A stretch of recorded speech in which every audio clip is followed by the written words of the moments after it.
Pour les exercices avec dépouille, on va retrouver la fonction dans le même panneau de boutons que le panneau de boutons où on trouve les arrondis et les congés.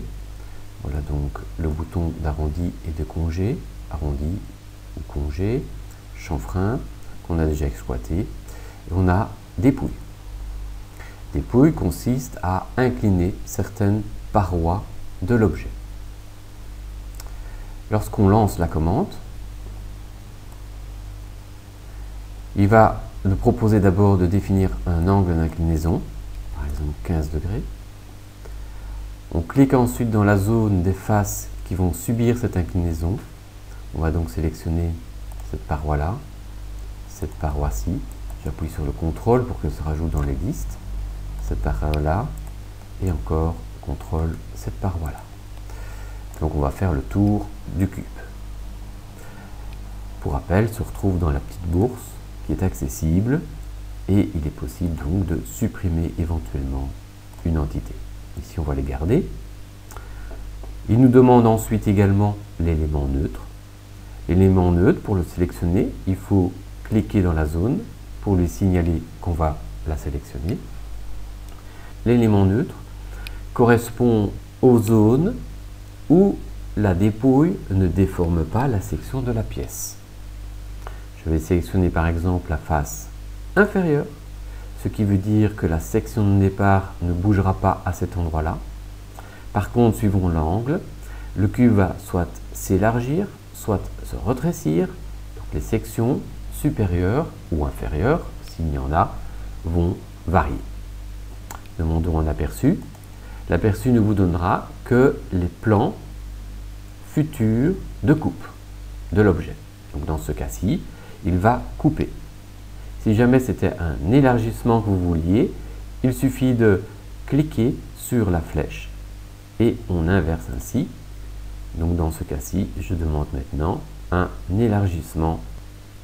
Je vais réinverser pour avoir plus de logique par rapport aux exercices suivants. Je fais OK et notre dépouille est réalisée. Par la suite, on peut réaliser des arrondis ou des congés sur notre objet. Prenons le congé. Nous pouvons désigner une face supérieure. La désignation de la face supérieure signifie que toute arête de cette face va subir cette dépouille. Alors, on va diminuer drastiquement de manière à ne pas rentrer dans des impossibilités de tracer. Si je demande un aperçu, pour le moment, ça lui convient. Je fais OK. Il était possible également de réaliser l'ensemble des opérations qui sont là par un autre chemin. On va désactiver cette dépouille ici. Objet désactivé. Je vais désactiver le congé. Objet désactivé. Et maintenant, je vais repartir du point de départ et je vais appliquer dépouille et congé avec une autre commande qui est cachée derrière les extrusions. Derrière les extrusions, je prends le petit bouton caché de la flèche noire et je retrouve la fonction d'extrusion qui applique en plus dépouille et congé. Comment fonctionne-t-elle?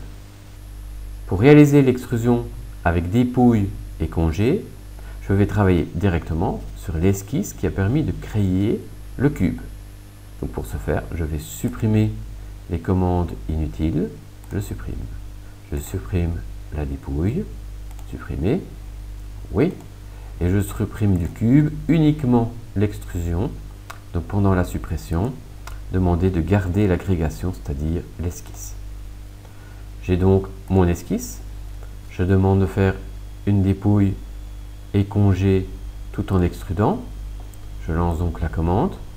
Il me propose donc une limite 1 pour l'extrusion déjà de notre esquisse et il prépare déjà toute une série de fonctions que j'avais effacées d'ailleurs précédemment. Ça, c'est la première limite. La deuxième limite, où est-elle? Pour lui, il ne sait pas si la limite correspond à celle qui est la surface ou la face ou à l'esquisse. Ça pourrait être ailleurs.